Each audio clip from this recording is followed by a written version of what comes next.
you were to look at where experimentation is headed, what are you most excited about? Users are now empowered to run complex tests easily. The entire experimentation industry, it's like, its trajectory has just started. People who have never planned CRO are moving into this. So how well we can help them build their plans fast within the first 5 days after they get onboarded. All those things will matter a bit more than what it was in the past. I'm helping businesses optimize for their business processes.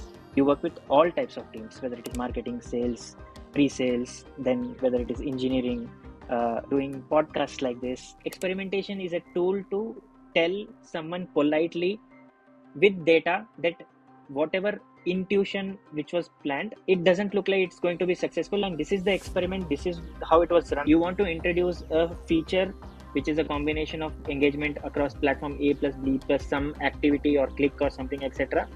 Feature flags are the way to build custom segments and then release out certain features to targeted audiences. VWO's position, the kind of AI tools which we have, whether it is in the creation flow, whether it is segments configuration, session recording, bulk analysis, a number of things in which AI is saving you a lot of time. Welcome to another episode of the VWO Podcast, recognized as a finalist in the CMA Awards 2025 for Best B2B Podcast. We bring you conversations with leading voices in CRO and experimentation to help you build better digital experiences and drive measurable growth. This episode is brought to you by Wandz, our AI-powered optimization system that analyzes user behavior, identifies friction, creates ready-to-launch experiments, and surfaces actionable insights, so there's less manual work for you and more strategic decisions for the business. Book a demo now to see Wandz in action. Now, back to the conversation.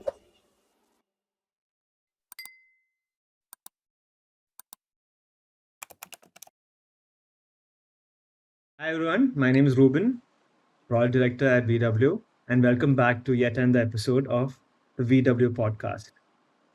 I'm really excited today and for this conversation because our guest is very well known to us. He's Mahek Mahendra Shah, Director of Product Management at VWO, a colleague and teammate. Many of us at VWO know him for the role he has played in evolving key parts of the product and the product experience over the many years here, especially around VWO testing and onboarding for new users. Over the years, he has worked across different areas of product and digital experience, giving him a practical understanding of how experimentation programs evolve, how product teams make decisions, and how customer experience influences product thinking. So, in this episode, we'll talk about the learnings from that journey, what he's currently focused on at VWO, and where he sees experimentation and product innovation headed next. Let's get started. Meg, thanks for joining us. Excited to have you here and finally having this conversation together. Sure. Thanks, Ruben. Thanks, Ashley, for organizing this, and I hope I do justice to your questions. For sure, for sure. We're looking forward to this. Plus, I get a chance to put you on the spot, yeah? Doesn't happen often. Yeah, for me, it's Cool. okay. So, yeah. Just kidding. Okay, so I'm just going to go ahead, shoot a question. It's light, not necessarily related, but somewhat related to the topic. So the question is this: what do you love most about working in the CRO industry? I think it's the same with my previous experience, this experience, the variety of businesses and their organization processes. It's just exciting to see how same industry people operate differently, different business margins, different psychology, different ways of execution and all. It's always fun to be in an industry where you have all types of clients. And CRO industry is optimization, right? So optimization, is basically, natural for human beings. We optimize everything, you know. Humans are natural optimization machines themselves. To go to place A to place B, I can take a metro on a traffic day. I can take a, bus on some other day. I can take a bike because if I know that traffic will be there for the car lanes, but I might not get bus, etc. And also we optimize every day, right? So CRO industry is just natural for us, I guess. Yeah. Interesting perspective there. Meg, starting off with a very philosophical note of optimizing versus, I think the other counter to that is satisficing. I don't know if all of humans are optimizers.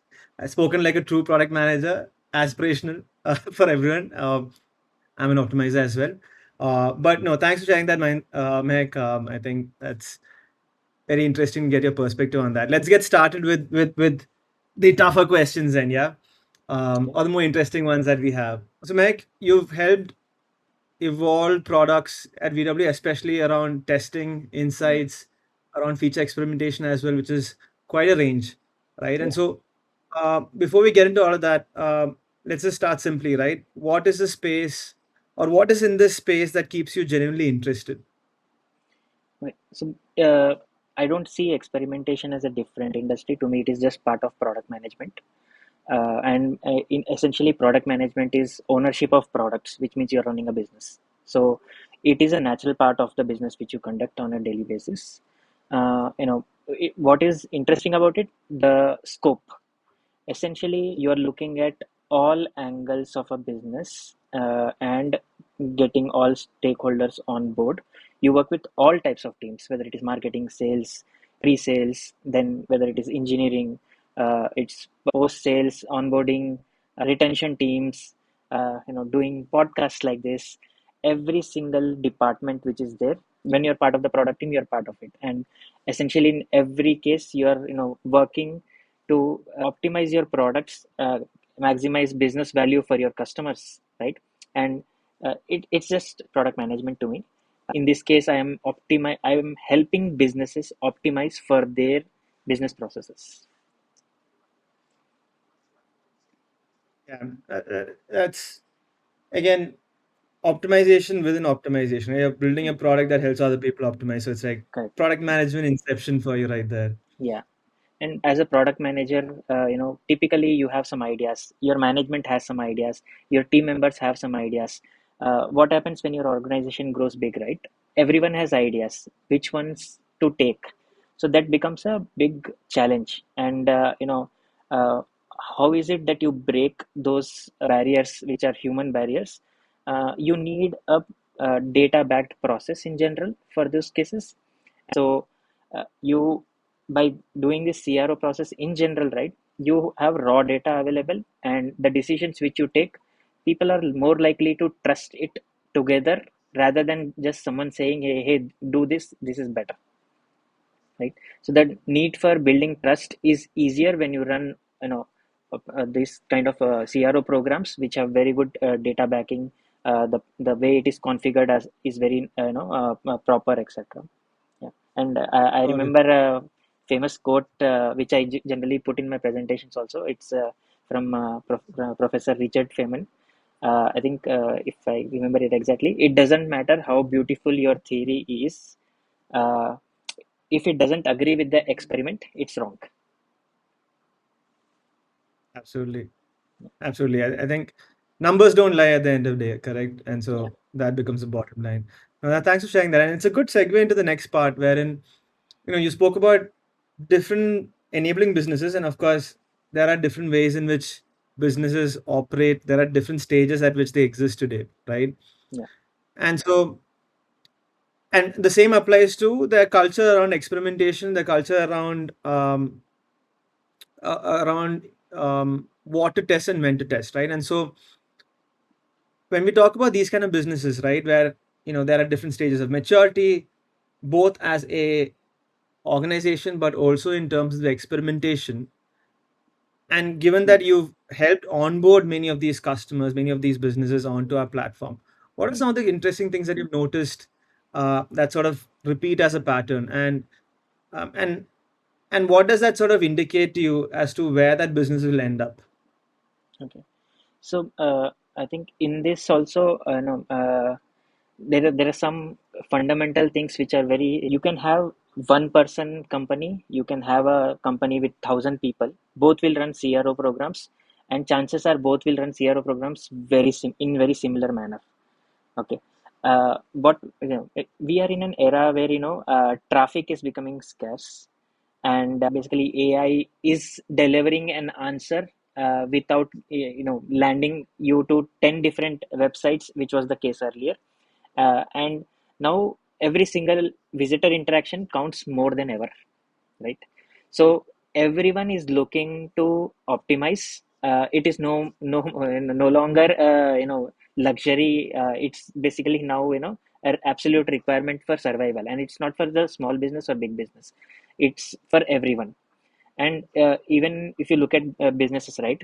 Uh, you have a small business, you have a big business. When it comes to their CRO strategy, they both will put the similar type of goals in their objective of CRO, the document or whatever they prepare. It will be, I want to increase my conversion percentage by 5% or 10%. Now, for a company with $5 million, 5% is different. For a company with $500 million, 5% is different. But that's the scale they operate. But with CRO, they are all looking at improving some key metrics at certain X percentage, etc. And every business is different, as I started in the beginning, right? Every business, even if they're in the same industry, even if they're in the same lane within a area also, they will operate differently. So you'll never know whether the mindset is exactly the same, what they are doing is exactly the same. But of course, there will be some themes which are there, which will be common, that okay, people should get to information in their website as early as possible, which they are looking for. People should be able to check out easily. People should be able to contact whenever they are stuck. So there are some themes which are very common for every type of e-commerce store or a website where you want to get more views, visits, etc. and all. So some themes are common, but again, we are fighting for visitor traffic much harder than ever right now. And CRO is very natural almost in all organizations, big organizations these days. Got it. Got it. And I think a lot of our listeners will resonate to the fact that top of funnel is generally drying up, right? Yeah, And those traditional channels are getting more expensive. Um, and then at the end of the day, like there are few folks coming in, but they drop more deeper into the funnel, right? So yes, correct. cannot avoid optimizing for that funnel. However, just to sort of follow up on the question, right? So you spoke about, I think, different kinds of customers are coming in. Are there any cues, just to sort of follow back on the question, right? Are there any cues that they display during onboarding, which They sort of do. tells you, hey, like, this is going to be successful, or no, these guys maybe not so much. So again, it depends on the persona of the users who are onboarding, right? So during signups, typically this is something we do as a small activity. Who is signing up? Okay, whether it is the chief marketing officer, whether it's the chief financial officer, or whether it's the marketing manager, or it's just a college intern who has been looking to optimizing conversion, right? Anyone from the organization can sign up. All of them Yeah. objectives are similar, but when they sign up, when different personas sign up, right, their objectives are very different. If a developer has been asked to check out and sign up and check out the product, his objective is, how will I integrate the SDK if it's FE product? How will I integrate the smart code if it's the web testing product, or insights product, etc.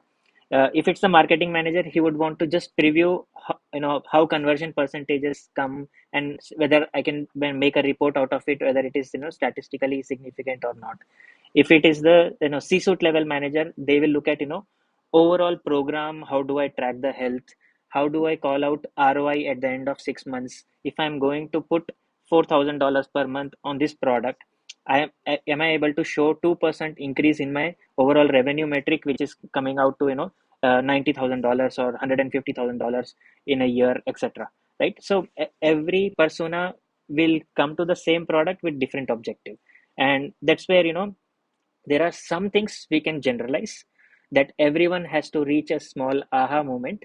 But then again, within the first week, we get cues of what kind of a person is currently checking out the product, what is the speed at which they are able to use the product, etc. And based on that, we typically have different persona based journeys which get triggered. Some are completely product led journeys, and some could be inserting the sales representative early, because C-suite level people may not be able to spend enough time on a product to check it out fully themselves. Got it. Got it. And I think just to sort of what I've also observed that I think you weaved in some of the CRO aspect from our side into the answer as well. So it's sort of interesting to sort of see it juggle between those two sort of lenses, right? And so, no, thanks for sharing that. And it's again, to take this forward a bit, right? So, like you mentioned, there are different types of customers, there are different personas that sort of come in and sign up, right? And so, when we build a product for such a wide range of customers and personas, surprises are inevitable, right? Correct. So, maybe this is more on a lighter note, right? And is there a feature that you built to solve one problem, and then customers ended up using it for something that you never intended it to be for? And what did that teach you? I think there are tools which we have built like this. It has happened many times. You build something to provide audit, and they use it for commenting and chat between teammates. You build something for sharing with a team member, and they directly use it for company presentations. So it's just which persona is using which feature at that point in time for what matters. And I think almost all big features have multiple usage perspective. If you go and we do user interviews where we shadow clients, right? We also have session recordings in which we check out how people use the product from time to time, specifically the onboarding pages in the first 30 days, how they are interacting, etc. We are surprised every fifth day there is a new pattern. Again, customer to customer, his context, his moment, his time, and his usage, all of it together gives us different perspective to the same feature. Yeah. And this happens also. I think one more thing which also adds to this is the maturity level in terms of what is experimentation of the users. So users and the organization, right? So say for example, we too are checking out the product. You have heard about CRO industry. I have heard about CRO industry for years, right? So we are more mature in terms of when we are using the product, we are not discovering things. We are looking at implementation perspective and how it will benefit me. But there will be a lot of marketing guys, fresh developers who will check out the product from a very beginner perspective or an aspiring perspective to enter into the optimization industry, right? So that maturity level also decides how you're going to use the product, how fast you're going to implement the overall product and reach that aha stage which is required. Yeah. And there is you can make a general reports, but at the end of the day you will personalize per person how it is going. Yeah, both works. You need to have a generalized reports overall what is going on and present it to the management, but you also need to take care of individuals and their journeys accordingly, handholding them properly. Got it. Again, I think you touched upon personalization, and then on the other end, I guess what I'm hearing is, and as product folks, we always know this. Like folks who want to use it will use it one way or the other, however possible, wherever possible. And to sort of summarize, I think a few things that you mentioned, it's a function of persona, it's a function of maturity and experimentation, function of industry as well as to what they used to, right? And so, absolutely, I think it's always interesting as PMs to sort of see how your product ends up being using, right? And of course, since we have access to the platform, to behavioral analytics, to all the testing tools, it's so much easier to sort of see that in real time. So yeah, absolutely interesting. The next part, going a little more deeper into this, right? Or maybe switching deeper, but switching gears a bit in terms of when you look at acquisition, right? When you look at product-led growth, where you don't have that, inorganic push, you don't have that marketing push, or it's unassisted by sales. I know this is something that you've driven here at VWO, right? So PLG, right? For viewers who are here, product-led growth. Can you talk about any PLG initiative that you're proud of, and what did you do, and what made it work? So PLG initiatives is something I've taken up in almost every organization I've worked, including my startups. It is the most natural thing which you can do when you know that you can guide a user all the way to a certain extent until he really needs your help. Now, PLG motion for B2B and B2C, they are typically different. Okay, so I'll give you example of B2B what we did here. This was one of the first projects which I took up when I joined VWO Wingify. So we have users who are signing up, but we don't know what they do at the end of 30 days of free trial. Okay, or 14 days of free trial, whatever the duration they get, which is an experiment we also run, right? So you have, essentially what we did was we broke down journey of a user on of how ideally for this persona he should be doing a set of activities to reach the aha moment if he has come for experimentation product. Okay, so what we did was, okay, he signs up. First thing he has to do is tell us what is the website he's planning to optimize, right? He adds the website. Next, he should create a campaign and then try to do some changes. So control and variation. Do they understand that for experimentation they need to have a control, which is the as is, and a variation, which is the to be, which a user is looking at. Okay, and also whether they are writing in hypothesis why they want to do this change. Okay, once they are configuring, and then they can also look at other advanced features, like whether it should be for all traffic, less small traffic, etc. And they you signed up, you added your website, you created your campaign, you started your campaign. To start a campaign, we have one of the hurdles, which is you have to add our smart code into your website, right? If someone takes the effort of adding our code into their website, it's a very strong business signal that this person is interested in experimentation. He's not here just to read, check out, and go. Okay, because he has put the code in one of his websites, which means experimentation is something he is looking to implement, maybe now or later or whatever, right? So that's a very strong signal. So for us, the minimum signal, strong signal for someone to become a highly qualified lead is they add our smart code and verify that smart code is working on their website. Same if SDK integrated for feature experimentation, we have similar signals there, right? Now, Right. it's, Sorry to cut you. yeah, Sorry to cut you the neck, but just for the viewers here, like you are referring to the free trial users at this point, correct? correct. We are talking about people who sign up for the product and just trying to understand the product and use it for the first time. Got it. Okay. Got it. Yeah. Sorry, Yeah. please continue. Yeah. So once you put our code, run an experiment. So simple experiment could be, I have a button on the right side of the page. I am changing the color. I am putting some blinkers, etc., because I want conversion on that button, right? And they start the experiment. They start getting traffic and they start seeing the reports. If there is serious people who are looking at getting optimization results also within the free trial, you would see something called the campaign declaring whether there's a winner or a loser within the 30-day free trial period. Okay, now that's a super strong signal.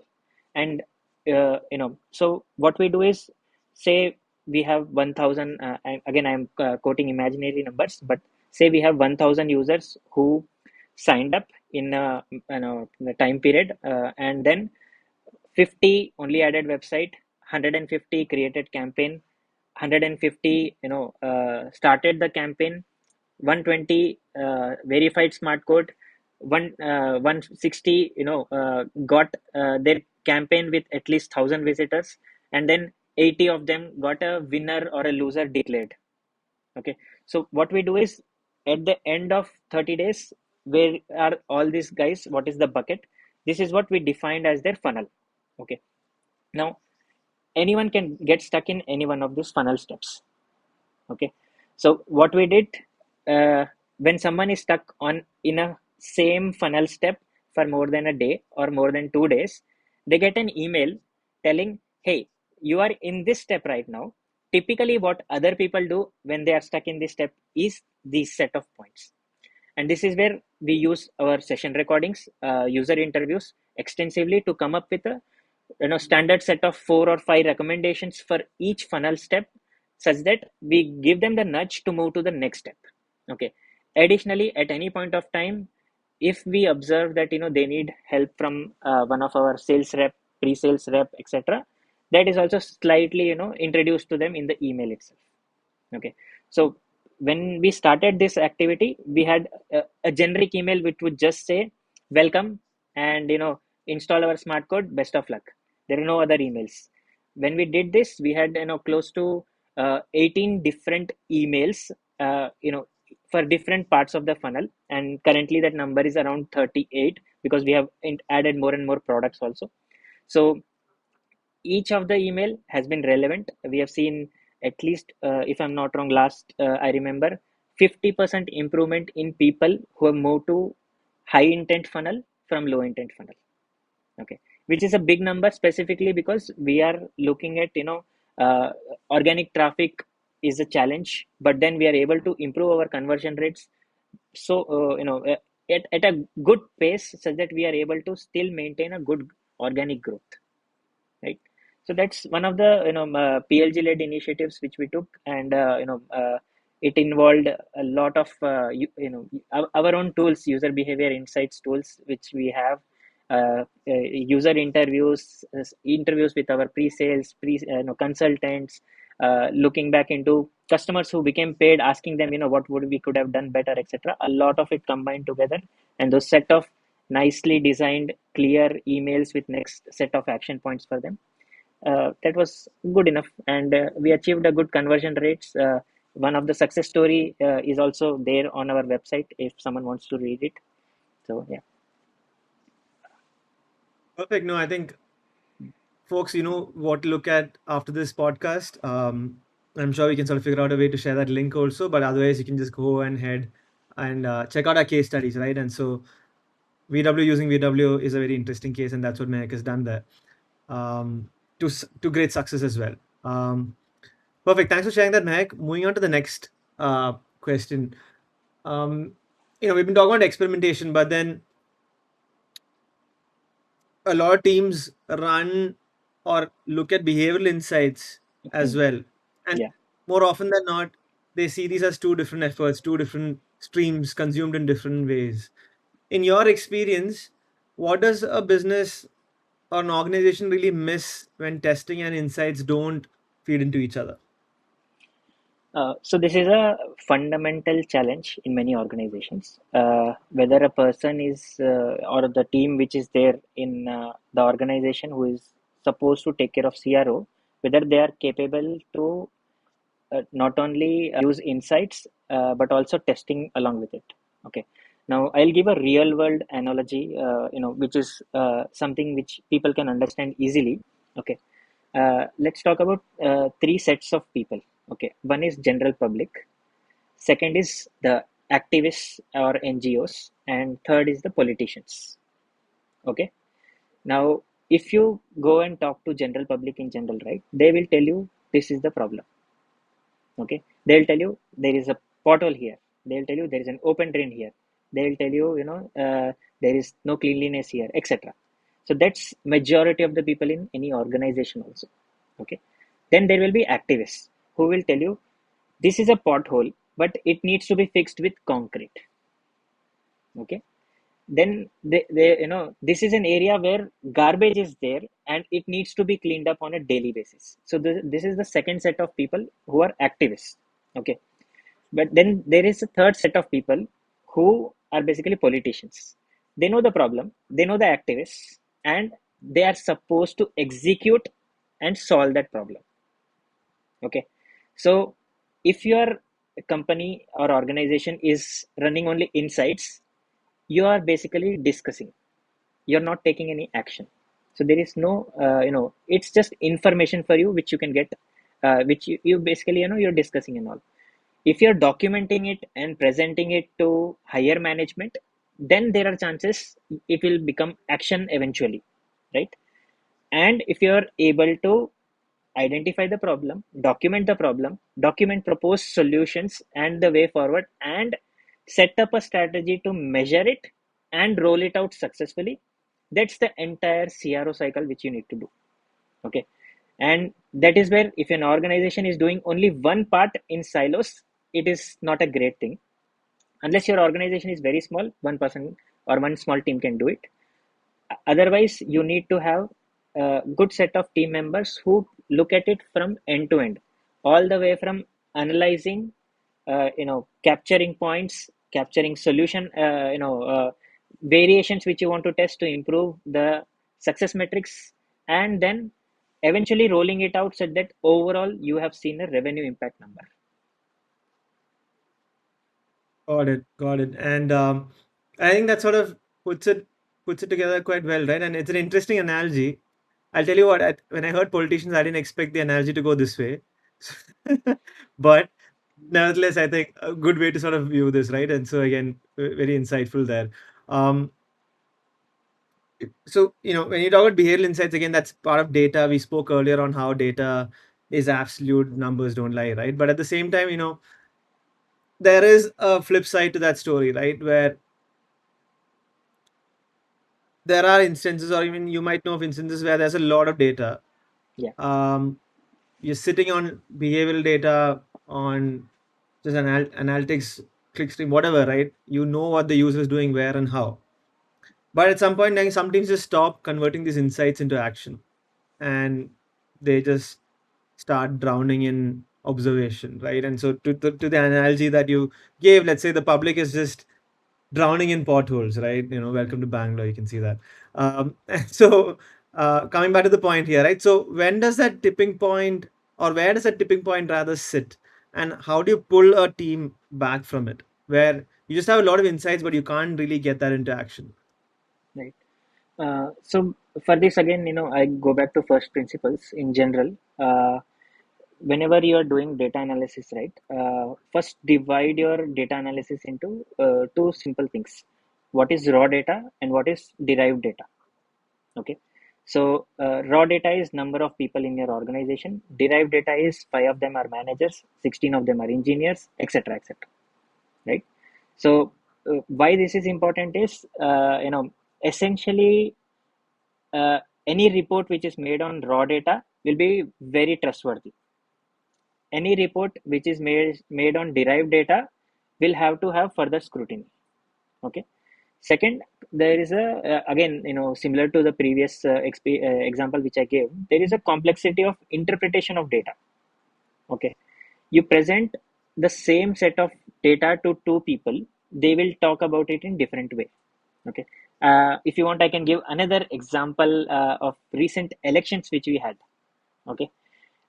We had state elections in one of the states in India recently.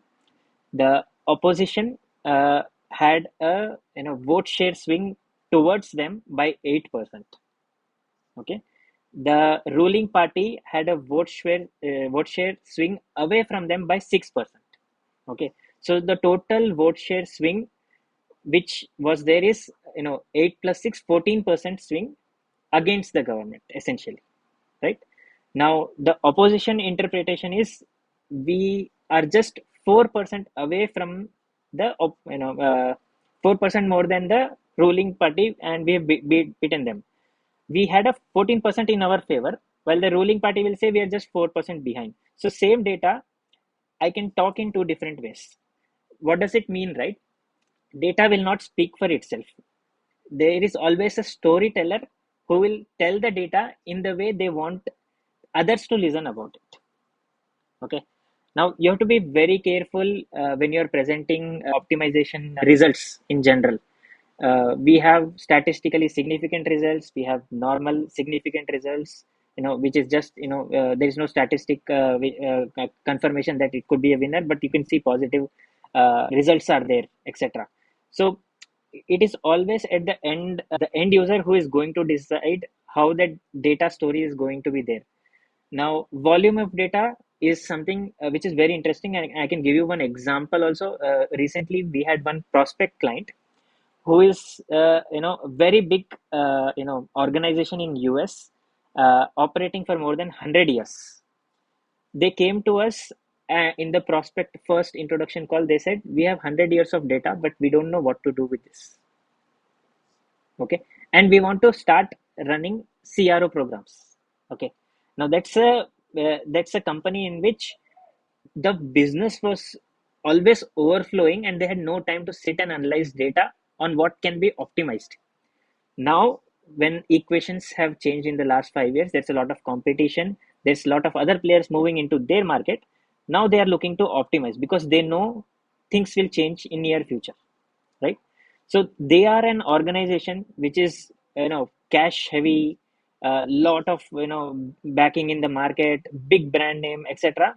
But in terms of organization maturity, and they have nothing to show in a CRO space, right? You have on other side some organizations which have been started just recently, but the guys come from very strong background of CRO in their previous experiences and are moving into this industry with CRO as one of the core fundamentals of and levers for growth itself. So you know uh, data can be sitting in an organization doing nothing. It can be not there in an organization, and still you can plan how the data will look 6 months from now when you're implementing CRO. It is all uh, low data, high data is all relative in general. Got it, got it. So I think just to summarize, Mahek's viewpoint here, one is, there's an aspect of trust in the data and how we interpret it, right?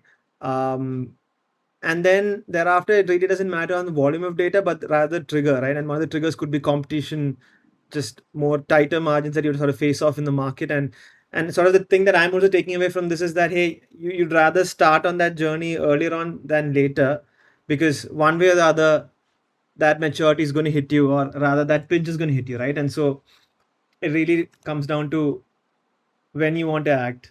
Right. And Yeah. especially in the age of AI, I suppose really you're left with no option but to act. Correct.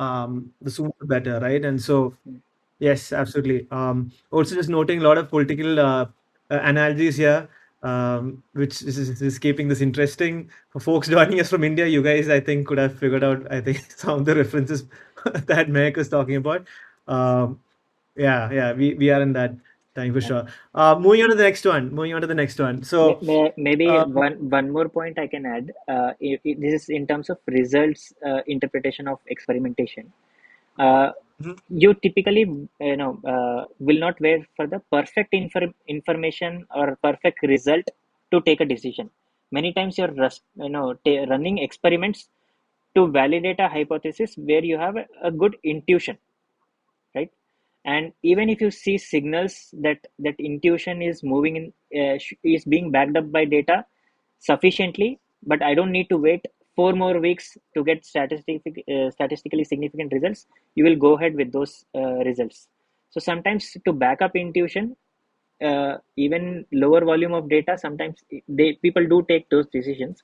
Again, it depends on the person's maturity and whether their intuitions are generally good, backed up by data in the past also, which will help organization take those decisions. And the reason sometimes people take these decisions early is time is your most expensive currency, right? If you can't run experiments for months, so sometimes you have to take the feeling out of that experiment with whatever 2 4 week time period it has run, and sometimes you take early decisions also. got it. Something that I've heard from some of our customers as well, right? Wherein, they have an intuition, they want to back it up with data. And honestly, yeah, it's sometimes a double-edged sword as well, right? Like, we talk about peaking and the kind of stat significance that you lose from that. At the same time, it is statistical at the end of the day. So yes, there's a certain trade-off that exists. And I Yeah. think things like smart stats that, VW has, which is very exclusive to our platform, I think that sort of helps in sort of simplifying this in many ways, right? Makes it more democratic. So again, Yeah. thanks for sharing that. I think that's an interesting point that you added on to that. Um, Moving on to the next one. And this is personally my favorite because it's part of feature experimentation, which is something that I lead, but I'll try to be unbiased here. So feature flags have become one of the most powerful tools in a product team's hand, right? And it's a way for traditionally it's been a way for engineers to safely deploy code, but now that's grown into something that product managers, not only product managers, data science folks, product leaders, business leaders, marketers want to control, because that becomes a switch or the control panel for your entire product. Right.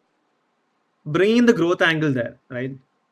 How do you drive growth when you're targeting these very diverse personas, and when each of them have their own, I think you mentioned it earlier, right? Each of them have their own objectives, each of them have their own intentions. Yeah. What does growth look like over there? So feature experimentation, I think, with the pace at which technology implementation is becoming easier, feature experimentation will be a necessary add-on in near future. Okay. From engineers' perspective, you want system stability, right? Feature flags are the right way to go forward in that direction, right? You want to roll out something, and you want to roll out in gradual rollout or 100% rollout, and roll back in one go, etc. You do that with feature flags very easily, and I don't need to give you examples for it. Then literally every 3 weeks or every 4 weeks, we see one very big organization screwing up rollout and impacting billions of dollars in businesses, right? But you look at product managers, you look at marketers, right? They are looking at feature flags from targeting perspective, segmentation perspective, quick rollout perspective, in fact experimentation perspective, and their objectives are a little bit different from engineers. So fe feature experimentation, different user personas will want to try it out for different use cases again. uh, One of the most popular examples for fe, which I keep giving at least in my presentations or talks, is you know you any product which is being offered on desktop, mobile, and multiple platforms, TV, smart TVs, etc. Feature flags are essentially fundamental. If I have browsed something on mobile and then I open desktop, immediately it should reflect in the exactly the same way. Okay, hey, you just watched Durandar movie 1 and you paused there, and when you went back, you were watching it on the phone, on the go, etc. You go back home and you see, open the TV. Last watched is this. Your login is saved across devices in one place, and you want to introduce a feature which is a combination of engagement across platform A plus B plus some activity or click or something, etc. Feature flags are the way to build custom segments and then release out certain features to targeted audiences. So that is a tool which marketers, product managers, they are doing it extensively. In fact, using feature flags and in giving them input into your MCP models or AI models, and generating some set of experiments for them is something which is the future in general, right? Yeah. System stability, biggest use case, no doubt about it. But then again, personalization is the second biggest use case across the industry for feature experimentation. No, absolutely can't agree more to that, Meg. And I think it's an interesting perspective that you sort of put out there. The point that it stood out to me was it is inevitable. It is something cross product platform experiences are everywhere. The way that things are going with AI, with AI features, with AI generated features, AI code, right? So there's a speed aspect, there's an aspect of non-determinism. So you need to have a way to control that risk, right? And so Yeah. inevitably everyone's going to want to be a part of this. Of course, there's also convergence of role that I think you touched upon. So no, absolutely. There is a lot of, and I think how do we sort of combine like some of the other elements of VW as a platform with that is also something that Yeah. naturally drives growth with our primarily marketing audience who's now shifting to more complex experimentation or rollouts across these multiple platforms, right? So, absolutely. Again, thanks for sharing that perspective, Yeah, Meg. and if you one of the prospect calls, this is a statement which we made during the call. Deployment of a feature is an engineering decision. Releasing the feature is a business decision. Rolling back the feature is a business decision. So feature flags, the simplicity with which you can do all this and time it exactly how you want it is the essential business value of feature experimentation. So Absolutely. Decoupling release management from deployment, right? right. Which is so key today. Yeah. Absolutely agree. But coming back to the main section again, we have a couple more questions really based on your experience here. So just quickly moving on there, and this is something we keep hearing in the market, right? Experimentation culture, right? Everyone's talking about it. OpenAI acquired Statsig. So people are talking about experimentation being a core infrastructure. So it's not just culture now; it's core infrastructure, right? But in your honest view, how many companies are actually living that, and what's still standing in the way for most of them? So experimentation as a culture, I think, I don't think the industry is, still, adopted it in a way which we would, have wanted. Of course, that's from our point of view. 10 years back, maybe 5% of organizations knew about experimentation. 10, 12 years back, 2010 and all, people were just growing companies, and, they didn't know experimentation, etc. and all that. Today, 80 to 90% of the companies know very well what is experimentation. 40 to 50% of the companies have some plans or mention something about it in their annual reports. And I'm talking about big organizations. Small organizations, remember, growth is their biggest, hurdle, and experimentation is a sidekick, right? So for them, growth is what they always will be focused on. Getting, I need to sell 10,000 more units. I need to get 1 lakh, 1 million more traffic to my website, for which I need to spend in ads, etc. and all that. But then, as soon as you grow to a certain extent, which is probably, some maybe $5 million revenue annual, or $1 million revenue annual, the percentage conversion starts, improvement in the conversion percentage starts mattering much more, right? And any small percentage increment is big revenue, which is where, all big organizations have experimentation as a item within their annual strategy, right? Now, whether they're implementing it, whether they're implementing successfully, whether they are implementing with wholeheartedly, that is again depends on organization to organization. You can also assume that organizations in which there are more, the management has more technocrats. This is common. Organizations in which have moved and adopted technology fast, and I'm not talking about whether a person is 40 years old or an 80 years old, because we have seen organizations who have, 75-year old, but they adopt technology very fast, simply because the management is pro technology, management is pro conversion number, and management is basically business minded, right? So that matters. Age, matters a little bit less. Of course, someone brought up in the technology era, it is more natural for him. Someone who has adopted through this, to this type of an era, it's going to be a bit of a learning curve. But there are people on both sides, as simple as that. And bigger organizations, the fear of failure is less. Okay. They have grown to become a big organizations on the back of thousands of failures, right? So experimentation to them is one more way in which they can keep experimentation, but at the end of the day, showcase the winning rates which they want. And sometimes in these organizations, remember, to say no to a CEO, you need to run an experiment. Okay, people in high positions, you cannot say no directly. Can you go to the CEO and say, he made a recommendation, can you go and say, hey, I can't do this? No.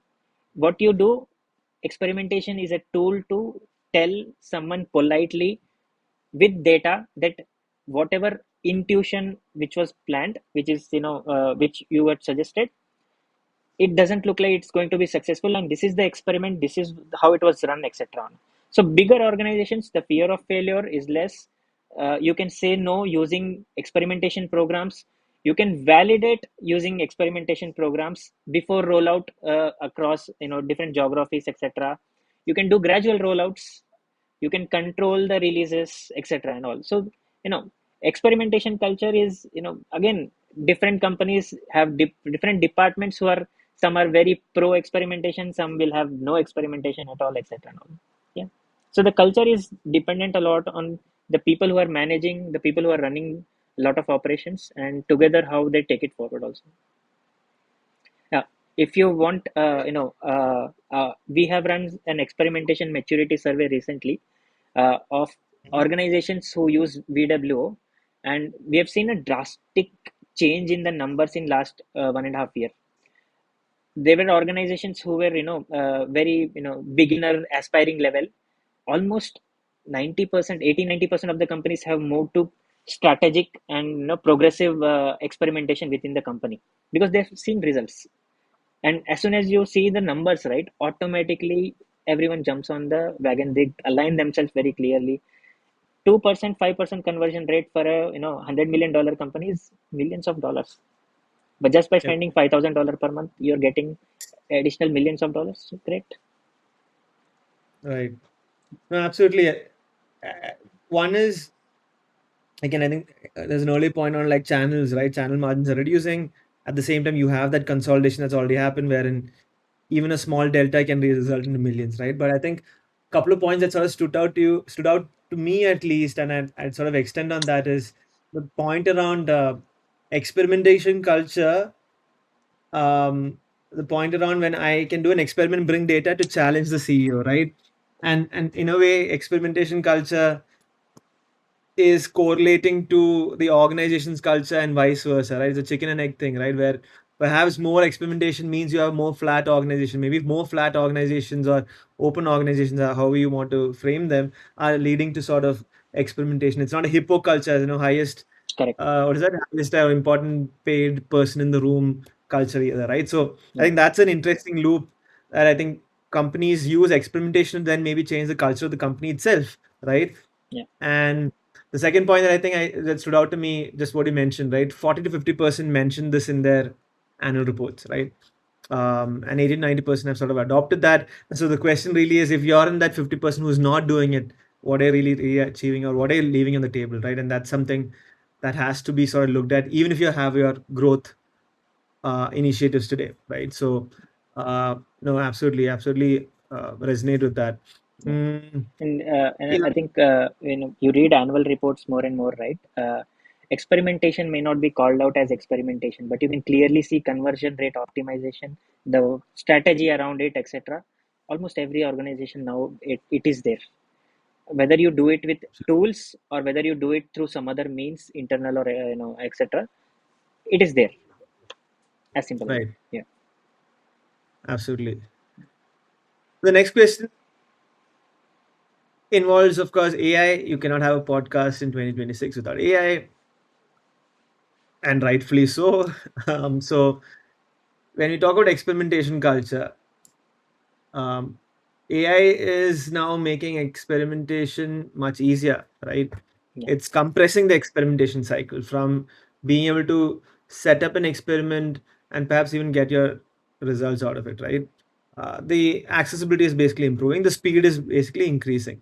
But now enterprises are telling us that uh, this is now creating new kind of problem. There's governance as a problem, right? And there's a human element also. Humans are still human, they're not AI, right? And so teams are not able to keep up, perhaps. What do you think about this trade off? And how does VWO bridge that gap today? Okay. So, AI is again, the Pandora's box, which is opened up recently. It's a, great step in terms of the evolution of technology, the offerings which it has, the kind of, opportunities it has created for businesses and growth, etc., is, mind blowing, and it amazes you almost every day. Uh, so from experimentation perspective, right? The fundamental, changes which AI has brought is time to experiment drastically down. If something you had to figure out thing on how to experiment and all would have taken you 7 days, 15 days, now you can do it within a day, few hours. Okay. What to experiment, how to experiment, everything AI is, helped in, increasing the speed, basically, right? Personalization AI is helping you a lot. Okay. Now, this simple fact that you can experiment faster also aligns with typically many businesses where, you know, fail fast, basically. Right? If you want to try something, you can fail fast. You can generate enough traffic, run the experiments, and fail fast. You don't need to wait a long time.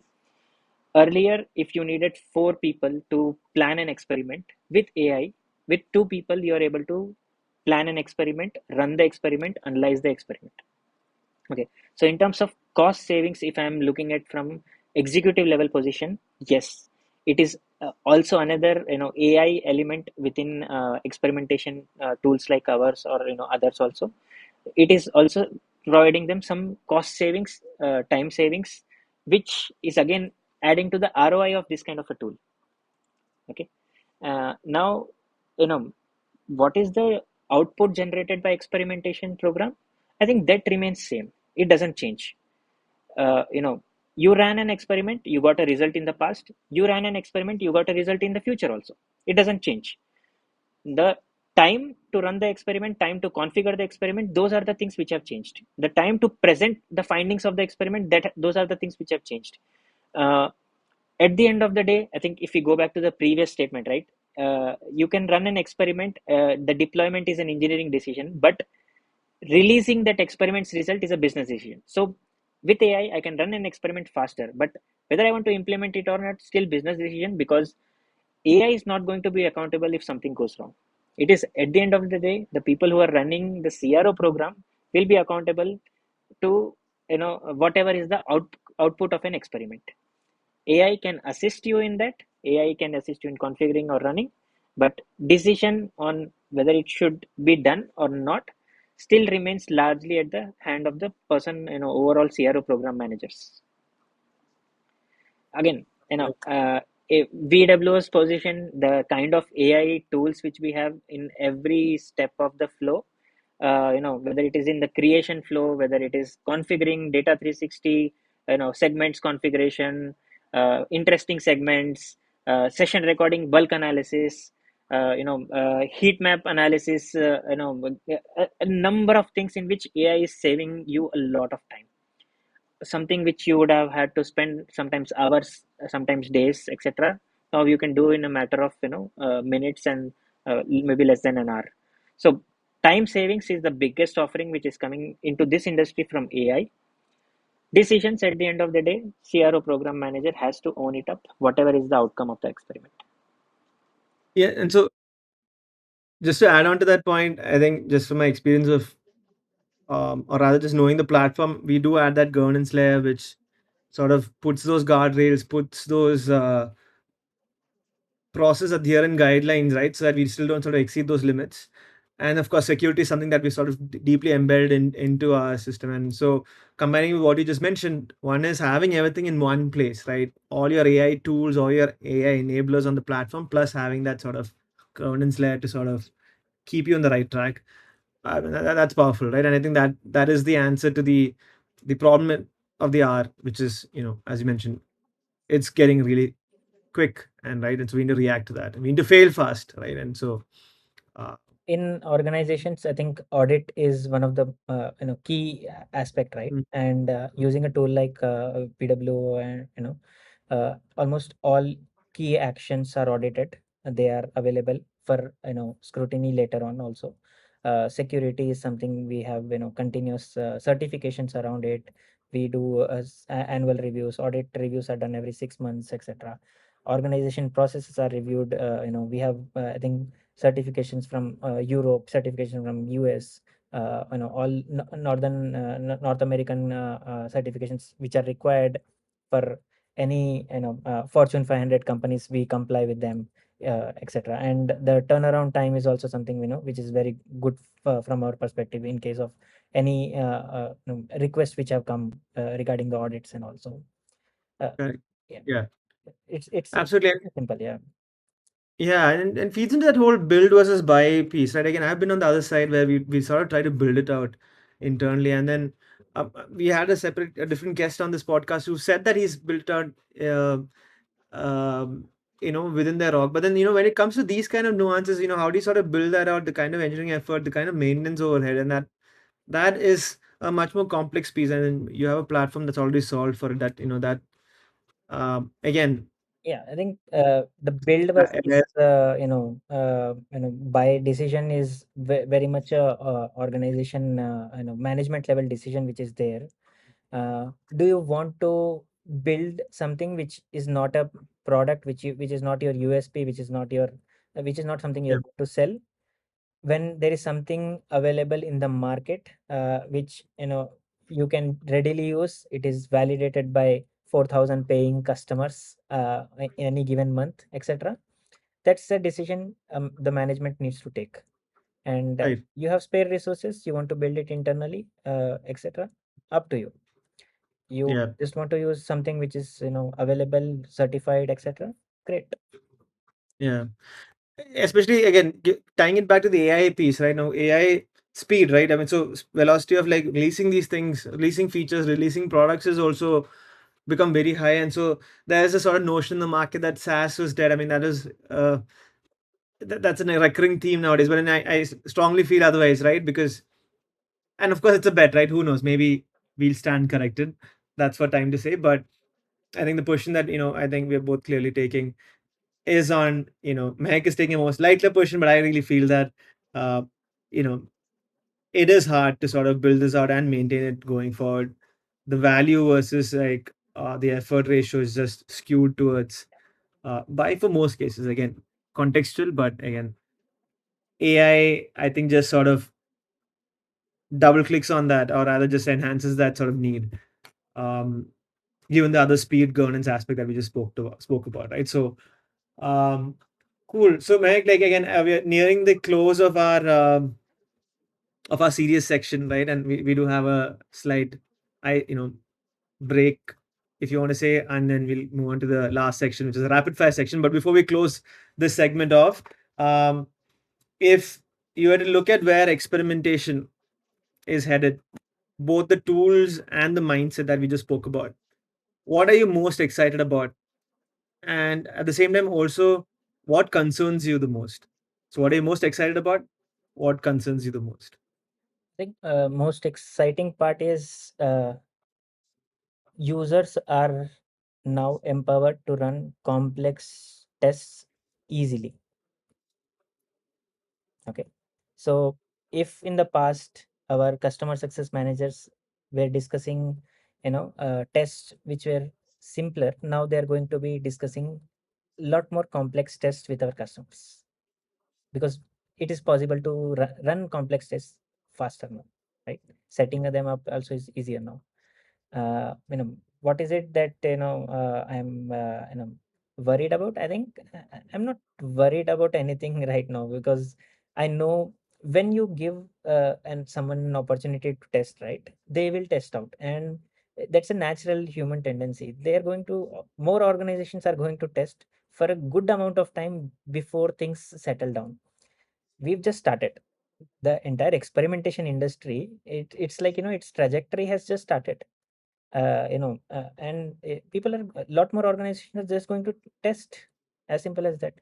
It's just that we have to manage a lot different expectations. People who have never planned CRO are moving into this. So how well, from product led growth perspective, how well we can help them build their plans fast, whether it's a Gantt chart in within the first 5 days after they become, or after they get onboarded, etc. All those things will matter a bit more than what it was in the past. As simple as that.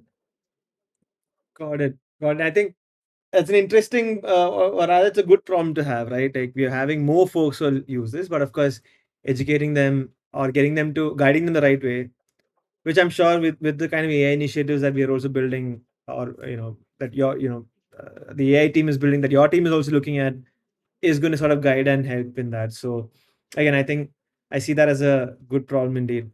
And on the exciting part, or what you're excited about, I think complex experiments, right? And I think that is where So I'm an I engineer, right? At the end of the day, I'm an engineer, and anytime complexities come and where variables have to be analyzed, that excites me. So yeah, that's why it's Absolutely. exciting for me. Yeah. No, absolutely. I mean, just recently a customer sort of reached out saying that, hey, I'm going to use Cloud Code to sort of build those variants, and I'm building um, and I'm sort of doing in-house tooling to sort of support my testing, because then I can sort of create n number of variations using my coding agent. And the way that we positioned for that customer was that, hey, like, you still need to build that infrastructure to support these variations and to track the to run the experiment, to track the results of the experiment, to ensure stat sig is happening, to ensure you're using the right methods to experiment, right? And so, is that something that you truly want to sort of own, even if one part of it is sort of democratized or the complexity is simplified with AI, right? And so, absolutely, I think we're entering into this era of like complex experiments which are going to be edited by AI, but I think the platform itself then becomes that, that experiment infra, right? And to the point also on, I think, just to close the loop, Statsy got acquired by OpenAI, got handed off to Amplitude, right? And so again, they just kept the infra part, gave off the brand and the customers to a product analytics tool. So yeah, I think that's a great point that you made there, Meg. Thanks for sharing. Okay, okay. So we have a break before we go into the last segment, and as promised, I think Mahek loves political analogy, so I'm just going to go ahead and ask this. Mahek, we see this interesting flag behind you. I think we spoke about it a little earlier, but just for the viewers' benefit, it's a Nepali flag. Do you want to just talk a bit more about that? I know you're sitting out of Hyderabad. So yeah, what is that about? It's so I think I went for a hike in Nepal a couple of years back, and before that, I think 3 years or 4 years back, there was a online there was fight going on between Indians and Nepalis, and then as a meme and as a sarcasm, whatever you want to call it, right? Many people in India, they just said, okay, let's just become part of Nepal. So India is going to become a part of Nepal, and the online name for it, Akhand Bharat is what they call for the full Indian civilization land, as they call it. So we just started, okay, we'll become part of Nepal and call it Akhand Nepal. And it is, I had lots of fun during that conversations. It was, interesting. And when finally I went for a trek, this is not the first time I went to Nepal for a trek. I love the place, and this time I made sure I find a shop where I get a bigger flag. I had a very small flag last time, and anytime I visit a country, I try to find different types of flags which are there in general. And this one stays with me, all the time, because lovely experience, and Nepal, it's much closer to heart because of all the things which we it's the country is literally like ours. Nothing, very, not much difference. And that's it. That's the story of the flag, and it's always there Got it. from a long time. So Thanks for sharing, Meg. Okay, so last section, we have rapid fire questions. So the way this works is I'm going to sort of shoot out questions, and uh, I think you can sort of give us answers, short but spicy answers, right? So let's try this, okay? Okay, here we go. One CRO metric that you wish people would stop obsessing over. clicks on add to cart. Okay, interesting. One thing your non-industry friends still don't understand about your job. Experimentation. They don't know. Many of them don't understand. Fair, fair. One thing that AI will completely take over in the next 2 years. Please don't say our jobs. Uh, the children in the age group of in the classes 7 to 10, they will stop doing group study because AI is their new buddy. Interesting. Okay. If not CRO, what other profession would you have chosen? Hardware manufacturing. That's something always exciting. And remember, hardware manufacturing is also undergoing transition because of AI. You will be able to manufacture things, cool things much faster. Yeah, no, absolutely. I think the next frontier of innovation for sure. If you're not starting a career in CRO today, sorry, let me rephrase that. If you were starting a career in CRO today, what is the one thing that you would do differently? I think couple of things, which is looking at a outcome of a CRO dashboard in the beginning helps you figure out where you will go in this journey. So uh, looking at sample dashboards, outcomes, reading those success stories in the beginning helps you. Got it. Last question. Any final thoughts or messages you'd like to share with our audience before we conclude? Yeah, I think have a good day. Okay, that's short and sweet. With that, we'll wrap our episode today. Mahek, again, thank you so much for joining us today and for sharing your experiences, perspectives, your anecdotes, and travel stories. Um, I'm sure our listeners took away a lot from this conversation, not only from a standpoint of experimentation, but I'm sure product managers and CRO specialists got a few golden points that they can sort of take home today. To everyone who tuned into this episode of the VW podcast, if you enjoyed the conversation, make sure you subscribe so that you never miss an upcoming episode. And we'll be back soon with more conversations featuring leaders across experimentation, product, growth, and digital experience. See you in the next episode. Thanks.